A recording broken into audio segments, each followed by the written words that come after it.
नमस्कार मित्रांनो, स्वागत आहे तुमचं पुन्हा एका नवीन अशा रोमॅन्टिक प्रणय कथेमध्ये. तर मग चला सुरुवात करूयात आजच्या या भागाला. अमावस्येची रात्र होती. वारा जोरात सुटला होता. लाटांचा खळखळाट वाढला होता. पूजानं त्याच्या डोळ्यात पाहिलं. बाबू, तुझी आजची रात्र मी अशी बनवेल की ती तू आयुष्यभर विसरणार नाहीस. तो हसला. अगं, माझ्या आयुष्यामध्ये झाला तो तमाशा काही कमी नाही. पण चल, आज तुझंही ऐकतो. तुला ऐकायचं नाही, पाहायचंय, अनुभव घ्यायचाय. चल, कुठे जायचं? हे बघ, तुला जास्त खर्च करायचा नसेल तर तिकडे खूप झाडी आहे, तिकडे आपण जाऊ शकतो. आणि तुझ्याकडे बऱ्यापैकी पैसा असेल तर मग आपण लॉजवर जाऊ. तू पैशाचा विचार करू नकोस. ठीक आहे बाबू, तू म्हणशील तसं. हे बघ, मला तू बाबू न म्हणता सुनील म्हणालीस तर मला चांगलं वाटेल. ठीक आहे, शेवटी गिऱ्हाईकाच्या सुखातच आमचा धंदा आहे. तो हसला. बऱ्याच दिवसांनी तो हसला होता. हे वाक्य कुठे शिकलीस? आम्ही सिरियल आणि सिनेमे पाहतो. कधीपासून करतेस हे सारं? तू त्याचा विचार करू नकोस, फक्त आनंद घे. मी सहज विचारलं. तसं तुझं वय खूप नाही. ती थांबली. 8-10 महिने झाले हे सारं मी करते. आता हे विचारू नकोस की तू या धंद्यामध्ये का आलीस. हा प्रश्न आला होता माझ्या मनात. हे बघ, हा प्रश्न मला 50 गिऱ्हाईकांनी तरी विचारला असेल आणि मी त्यांना वेगवेगळी 50 उत्तरं दिली आहेत. आता तुला एखादं नवीन उत्तर द्यावं लागेल. तुझं नाव पूजा आहे हे तरी खरं आहे का? मी रोज एक नाव घेऊ शकते. जसं गिऱ्हाईक घेतं तसंच. ती खळखळून हसली. बरं सांग, कुठे जायचं? झाडीत की लॉजवर? आता रात्रभर थांबायचं म्हणजे झाडीत नको, लॉजवरच जाऊ. चल, मला काय. ती उठली. पण एक फरक जाणवला का तुला? काय? काही वेळापूर्वी तू खूप उदास वाटत होतास. आता उदासी काही प्रमाणात का होईना कमी झाली आहे. होय, बहुतेक. ते दोघेही रस्त्यावर आले. रस्त्यावरती टॅक्सी नव्हती. ते थांबले. रस्त्यावरती खांब आणि दिवे तेवत होते. काही वेळानं तिथे एक टॅक्सी आली. तिनं ड्रायव्हरकडे पाहिलं आणि म्हणाली, हॉटेल मिडनाईट. बसा. त्यानं मीटर डाऊन केला. टॅक्सी रस्त्यामध्ये धावायला लागली. रस्ता शांत भासत होता. त्यानं तिच्याकडे पाहिलं. ती खिडकीतून बाहेर पाहत होती. पूजा, हे तुझं आजचं नाव तुला आवडलं का? जर नसतं आवडलं तर तू नवीन नाव ठेवू शकतोस. नाही, आता नाव ठेवायचं सोडलंय मी. ठीक आहे पूजा. पूजा, किती दिवसापासून तू माझ्यावरती लक्ष ठेवून होतीस? जास्त काही नाही, एक 8 दिवसांपासून. खरं पाहिलं तर मी लक्ष ठेवून नव्हते. मी आपल्या कामानिमित्त इथे यायचे, ग्राहक शोधायचे, पण माझं लक्ष तुझ्याकडे कधी कधी जायचं कारण तू एका बाईसोबत यायचास. खूप छान वाटायचा तुमचा जोडा. मला वाटलं तुम्ही असंच सुखी राहावं. पण आपल्याला नुसतं वाटून काय उपयोग? शेवटी तेच होतं जे लिहिलेलं असतं. काय लिहिलं असतं तर कोण लिहितो?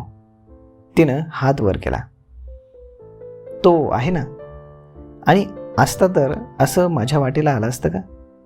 सगळं जग खोटं आहे. आपण खोटं बोलतोय निदान हे तू मान्य करतेस. इतर लोक तेही करत नाहीत. आणि सगळ्याला जबाबदार असल्यावरती तू कुठे माझ्यावरती विश्वास ठेवणार आहेस? नको ठेवू. मला काय करायचंय? असलं नसलं तरी मला शेवटी गिऱ्हाईकच माझा देव असतो. ती खळखळून हसली.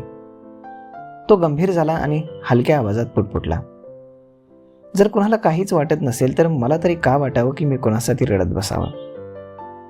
हेच तर मी तुला समजावून सांगण्याचा प्रयत्न करते, पण तू ऐकशील तेव्हा ना. हेच बोलता बोलता टॅक्सी थांबली. चला, आलं आपलं हॉटेल गुड नाईट. ती खाली उतरली आणि त्यानं टॅक्सीचे पैसे दिले आणि तो बाहेर पडला. समोर एक छानसं हॉटेल होतं.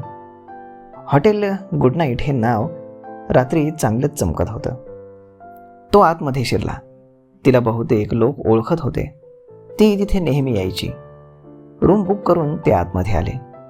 हॉटेलच्या रूम चांगल्या प्रशस्त होत्या.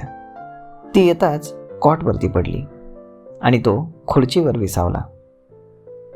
काय, आत्ताच थकलास? त्यानं तिच्याकडे पाहिलं. ती आरामामध्ये लोळत होती. अगं, घाई कशाला करतेस? पूर्ण रात्र आपण एकत्र आहोत. मग तुझा विचार काय? थोडं फ्रेश होऊ दे, मग ठरवू, असं म्हणून तो बाथरूमकडे वळाला. तुला नाही फ्रेश व्हायचं? मी फ्रेशच आहे. हो, तो हुंकारला. ती उठली. तरीही तुझ्यासाठी मी फ्रेश होते. ती बाथरूममध्ये शिरली. सुनीलने रिसेप्शनिस्टला फोन लावला आणि मद्य मागितलं. थोड्याच वेळात अटेंडंट येऊन 2 ग्लास आणि मद्य देऊन गेला. सोबतच फ्राय केलेले लेग पीस देखील होते. ती बाहेर आली आणि प्रसन्न झाली. ती मद्य मागण्यासाठी सुनीलला बोलणार होती, पण सुनीलनं तिच्या मनातलं ऐकलं होतं आणि समोर मद्य हजर होतं. त्यानं 2 ग्लास भरले आणि त्यांनी पेला पेल्याशी भिडवला. एक दीर्घ घोट घेऊन तिनं प्याला खाली ठेवला. सुनील, खूप दिवसांनी मला कोणीतरी जवळचं भेटलंय असं वाटतंय. असं तू सर्वांनाच म्हणत असशील ना? नाही, मग काय म्हणतेस? तुझ्यासारखा चांगला मनुष्य आयुष्यामध्ये पहिल्यांदाच भेटलाय. तू खूप जबरदस्त आहे.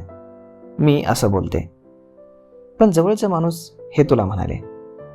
हवं तर तू त्याला माझी गिऱ्हाईक प्रभावित करण्याची ट्रिक समज, काही हरकत नाही. पण मला सांग, तुझ्यासारख्या चांगल्या माणसाला तिनं धोका का बरं दिला? मी आणि चांगला माणूस, तुला कसं कळलं? मी खूप माणसं पाहिली आहेत, मला फरक कळतो.